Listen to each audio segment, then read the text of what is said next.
नमस्कार साथियों और प्यारे बच्चों, आज हम पढ़ेंगे प्रतिशतता और प्रतिशतता में हम पढ़ेंगे प्रतिशत निकालना। प्रतिशत दो शब्दों से मिलकर बना है। प्रतिशत यानी कि प्रत्येक 100 में कितना। मान लीजिए कि एक क्लास में 40 बच्चे हैं और उसमें से 30 लड़के हैं और 10 लड़कियां हैं, तो 40 में 10 लड़कियां हैं और 40 में 30 लड़के हैं। यानी कि अगर हम उन्हें भिन्न के रूप में देखें, टोटल स्ट्रेंथ हमारे पास है 40 और 40 में 10 लड़कियां हैं और 40 में 30 बॉयज हैं, तो 40 में 10 हैं तो 100 में कितना गुणे 100। 40 में अगर 30 हैं तो 100 में कितने होंगे, तो प्रति 100 प्रति 100, यानी कि हमें जितने भी हमें प्रतिशत निकालना होगा उसमें हमें 100 से गुणा करना होगा। बस इसी पर आधारित हमारा ये चैप्टर है और हम इस चैप्टर में प्रतिशत पढ़ेंगे और बहुत सारे फार्मूले भी पढ़ेंगे जो प्रतिशत पर आधारित हैं और उन पर आधारित सवाल भी हल करेंगे। तो शुरुआत करते हैं प्रतिशत के पहले टॉपिक से, भिन्न को प्रतिशत में बदलना। हमारे पास कोई भी भिन्न दी हो अगर, तो उसे मैं प्रतिशत में बदलने के लिए क्या करना पड़ेगा। अभी हमने इससे पहले उसकी बात की। मान लीजिए कि हमारे पास कोई भिन्न है 4/5, तो हमें उसको प्रतिशत में बदलना है, यानी कि उसे 100 से मल्टीप्लाई करना है, यानी 100 से गुणा करना है। किसी भी भिन्न को प्रतिशत में बदलने के लिए हमें उसे 100 से गुणा करना पड़ेगा। इससे पहले हम लोगों ने दशमलव पढ़ा था। किसी भी भिन्न को दशमलव में कन्वर्ट करने के लिए हमें उसे 10 की घातों से भाग करना पड़ेगा। वैसे ही यहां पर हमें प्रतिशत निकालने के लिए, किसी भी भिन्न का प्रतिशत निकालने के लिए हमें उसे 100 से गुणा करना पड़ेगा।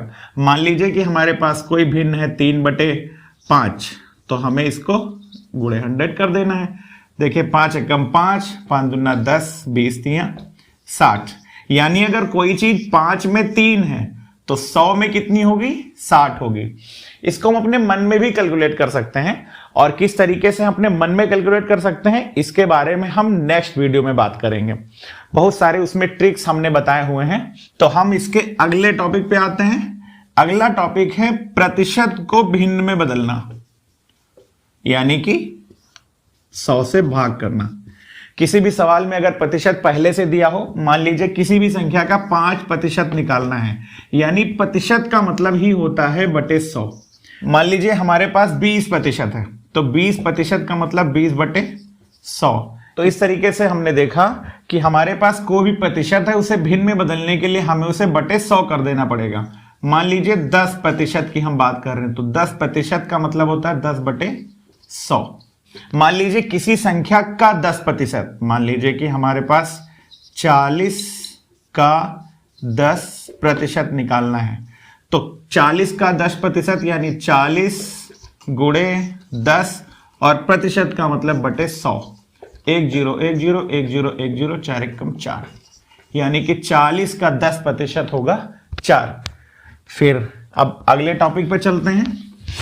भिन्न का अगला टॉपिक है प्रतिशत वृद्धि निकालना।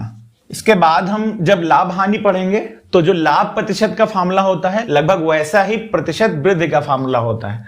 तो प्रतिशत वृद्धि का फार्मूला होता है वृद्धि बटे आरंभिक मान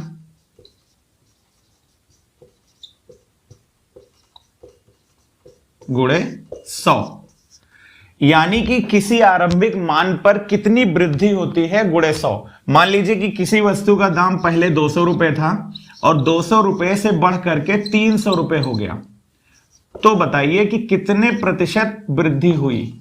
तो कितने प्रतिशत वृद्धि निकालने के लिए हमें क्या करना पड़ेगा कि पहले तो हमें देखना है वृद्धि हो कितनी रही है। हमारी वृद्धि हो रही है 300 - 200 = 100, यानी कि 100, और आरंभिक मूल्य है 200 रुपए और गुणे 100। 1 0 1 0 1 0 1 0, 2 से हम 100 को काटेंगे तो ये 50 हो जाएगा, यानी कि 50% की यहां पर वृद्धि हो रही है।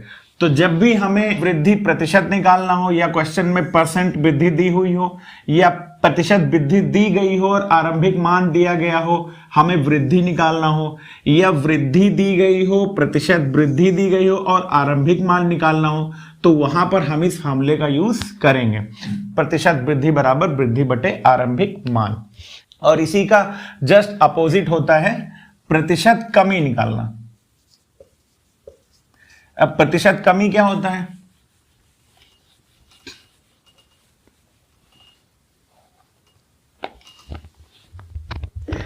जो वृद्धि हो रही थी अब उसी की हम कमी निकाल लेंगे। प्रतिशत कमी बराबर कमी बटे आरंभिक मान गुणे 100। मान लीजिए इसी का जस्ट उल्टा कर लेते हैं। मान लीजिए किसी वस्तु का मूल्य 500 रुपए था और अब उसका मूल्य हो गया है 200 रुपए, तो कितने प्रतिशत की कमी हुई है? तो हमें कमी निकालने के लिए क्या करना पड़ेगा? आरंभिक मूल्य है हमारा 500 रुपए और घटा है 300 रुपए, यानी कि जितनी कमी हुई है वो है 300 रुपए और गुणे 100। 1 0 1 0 1 0 1 0 3 5 छक्का 30, यानी कि 60% की कमी आई है। तो इस तरीके से हम प्रतिशत कमी निकाल लेंगे। अब आते हैं हम प्रतिशत के 5वें टॉपिक पर, अभीष्ट कमी प्रतिशत। फिर से एक बार हम कमी का प्रतिशत निकालेंगे, लेकिन उसे हम दूसरे तरीके से निकालेंगे। मान लीजिए अब हम कमी का प्रतिशत निकालेंगे, लेकिन अभीष्ट कमी का प्रतिशत निकालेंगे। यानी कि अब हम दो लोगों की तुलना करेंगे। मान लीजिए कि ए की सैलरी बी की सैलरी से 10% ज्यादा है। ए की सैलरी बी की सैलरी से 10% ज्यादा है, तो बी की सैलरी ए से कितने परसेंट कम है? तो हमें इस सवाल का उत्तर निकालने के लिए यह फॉर्मूला लगाना पड़ेगा जो हम अब पढ़ने जा रहे हैं। x/100 प्लस x गुणे 100। अभीष्ट कमी का प्रतिशत बराबर होता है x/x प्लस 100 गुणे 100। अब यहां पर ये x क्या होता है? मान लीजिए कि हमारे पास a और b दो लोग हैं और a की सैलरी 20% अधिक है, तो b की सैलरी a से कितने परसेंट कम है? कितने प्रतिशत कम है? तो यहां पर जब हम सवाल पूछेंगे कि a की सैलरी b से 20% ज्यादा है, तो b की सैलरी a से कितने परसेंट कम है? तो यहां पर नॉर्मली बच्चे कहेंगे अगर a से 20 ज्यादा है तो b से 20 कम होना चाहिए, लेकिन ऐसा नहीं होता है। चूंकि यहां पर ये प्रतिशत की बात हो रही है, इसलिए हमें क्या करना पड़ेगा कि जितना ये ज्यादा है उतने को हमें x मान लिया है। तो अभीष्ट कमी कितना है? b a से कितना कम है, ये हमें निकालने के लिए अभीष्ट कमी प्रतिशत बराबर हो जाएगा। अब यहां पर ये जितना ज्यादा है 100 प्लस 20 और ऊपर हो जाएगा 20, यानी कि ये 20 ज्यादा है 120 और गुणे 100। अब ये हो जाएगा 20 बटे 120 गुणे 100। 1 0 1 0 2 6 12 10, ये हो जाएगा 100/6। 2 3 6 50 बटे 3, 3 का पहाड़ पढ़िए 16 3 48 और 2 50 बटे 3। ये इतना प्रतिशत कम होगा। अब इसे एक दूसरे सवाल से समझ लेते हैं। मान लीजिए ए का वेतन बी के वेतन से 25% अधिक है, तो बी का वेतन ए के वेतन से कितने प्रतिशत कम है? यहां पर ए का वेतन बी के वेतन से 25% ज्यादा है और बी का वेतन ए के वेतन से कितने प्रतिशत कम है? ये अभीष्ट कमी का प्रतिशत होगा x बटे 100 प्लस x गुणे 100, यानी कि यहां पर 25% ज्यादा है, यानी 25 बटे 100 धन 25 और गुणे 100, ये हो जाएगा 25 बटे 125 गुणे 100। 25 एकम 25, 25 पंचे 125, 5 एकम 5, ये हो गया 20%। यानी कि अगर ए का वेतन बी के वेतन से 25% ज्यादा है तो बी का वेतन ए के वेतन से 20% कम होगा। अब हम इसी का उल्टा पढ़ लेते हैं। अब यहां पर हम अभीष्ट कमी का प्रतिशत निकालने के बजाय अभीष्ट वृद्धि का प्रतिशत निकाल लेंगे, यानी कि कितना ज्यादा है। आपका सवाल है ए की सैलरी बी की सैलरी से 20% कम है, तो बी की सैलरी ए की सैलरी से कितने प्रतिशत ज्यादा है। तो यहां पर हमें अभीष्ट वृद्धि का प्रतिशत निकालना पड़ेगा, और जो कि होता है x/100 माइनस x गुणे 100। यहां पर सेम ये वही वृद्धि है, तो यहां पर ये कितना कम है, 20% की कमी है। तो यहां पर x की वैल्यू हो जाएगी 20, यहां पर हो जाएगा 20/100 माइनस 20 गुणे 100। तो ये हो जाएगा 20/80 गुणे 100 चौका 25, यानी 25%। यानी कि अगर ए की सैलरी बी की सैलरी से 20% कम है तो बी की सैलरी ए की सैलरी से 25% ज्यादा होगी। अब हमारे सामने एक छोटा सा कंफ्यूजन ये हो सकता है कि हम ये कैसे तय करें कि ये x/100 माइनस x होगा कि x/100 प्लस x होगा। तो आप अपने मन में सोचिए कि जब हमें यह निकालना हो कितने प्रतिशत ज्यादा है, तो वहां पर हमें अभीष्ट कमी का प्रतिशत का फॉर्मूला लगाना है, और जब हमें पूछा जाए कि कितने प्रतिशत कम है तो वहां पर हमें अभीष्ट वृद्धि के प्रतिशत का फॉर्मूला लगाना है।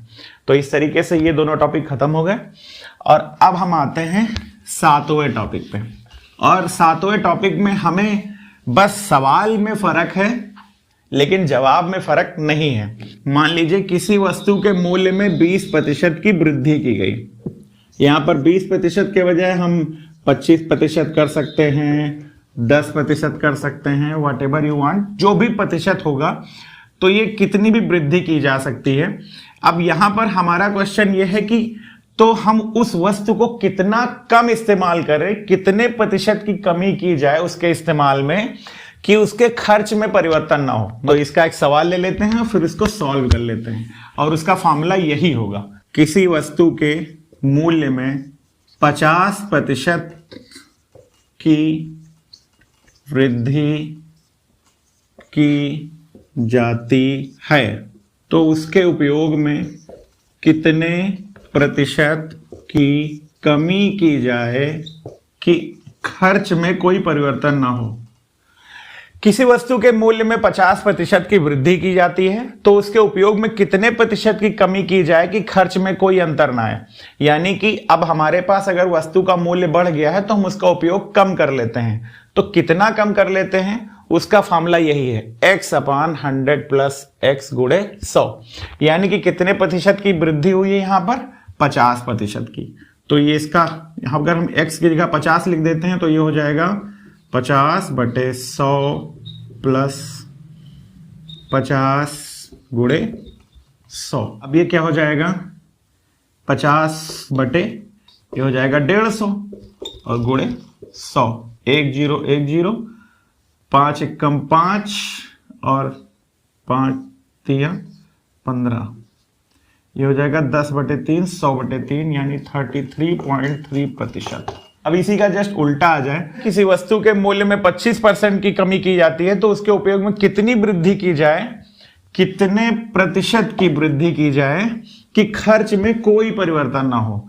तो यहां पर हमें प्रतिशत वृद्धि का फॉर्मूला लगा देना है। वृद्धि कितने की हो रही है, 25% की बटे 100 माइनस 25 और गुणे 100, यानी कि 25/75 गुणे 100, यानी कि ये भी हो जाएगा 33.3%।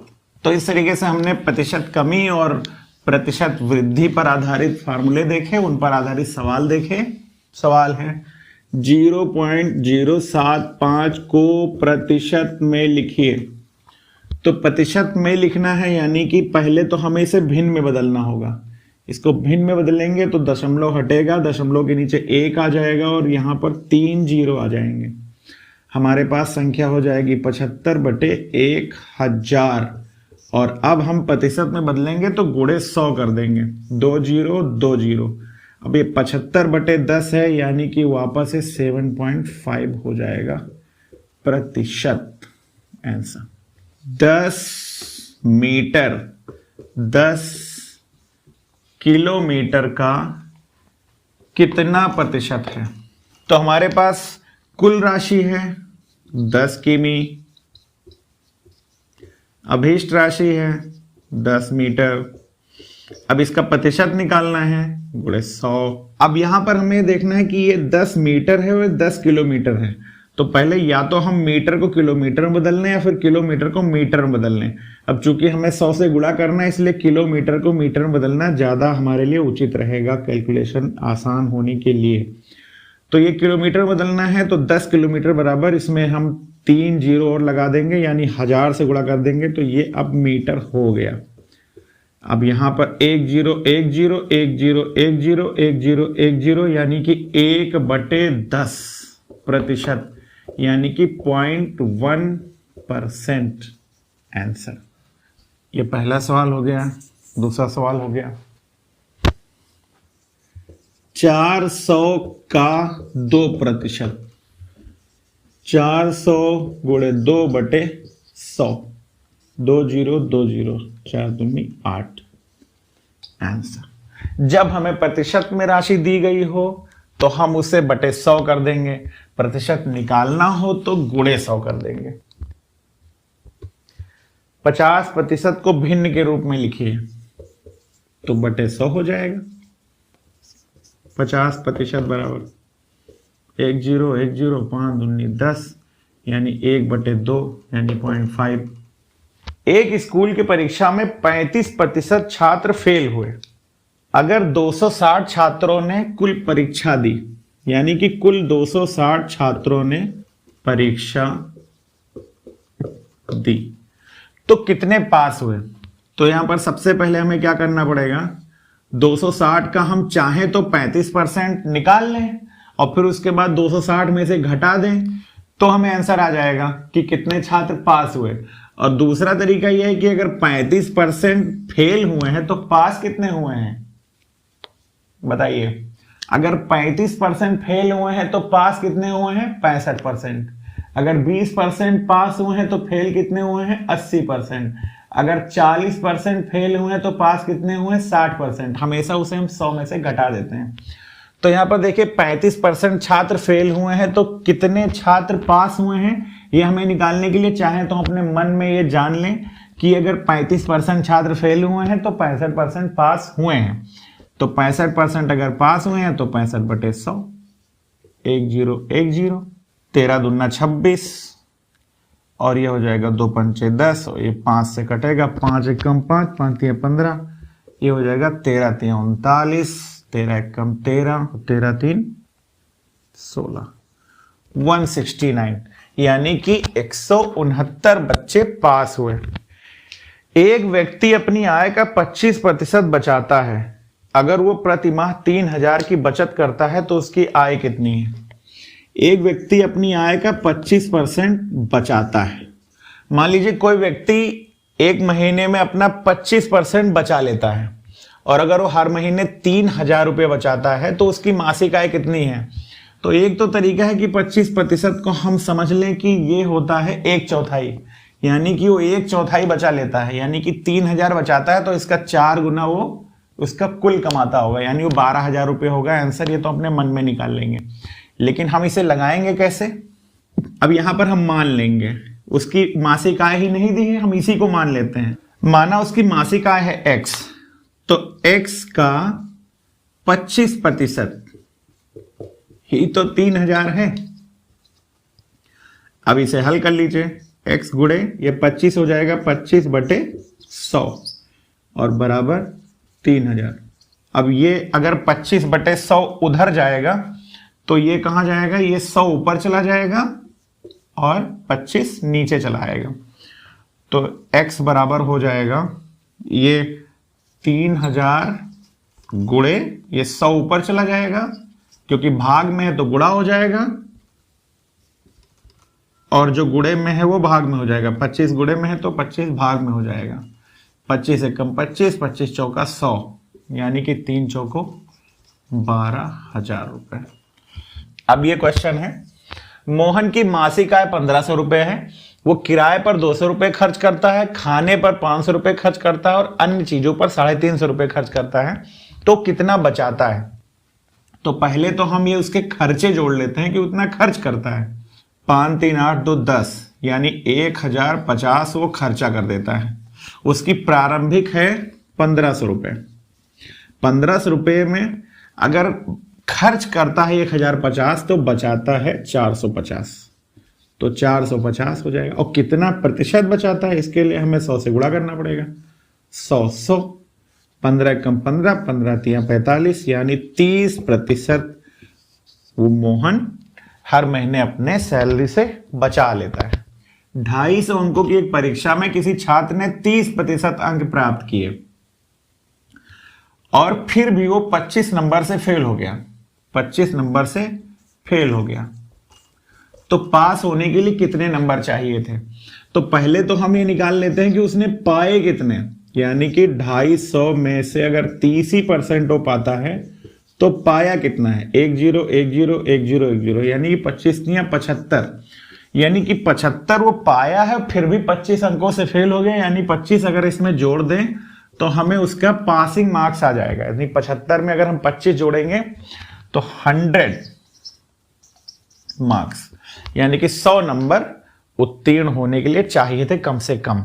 तो इस तरीके से प्रतिशत पर आधारित सवाल लगाएं। अगर कोई समस्या होती है तो हमें पर्सनल मैसेज करें, कमेंट में मैसेज करें और अगले वीडियो को जरूर देखें जो कि प्रतिशत पर ट्रिक्स पर आधारित है। नमस्कार।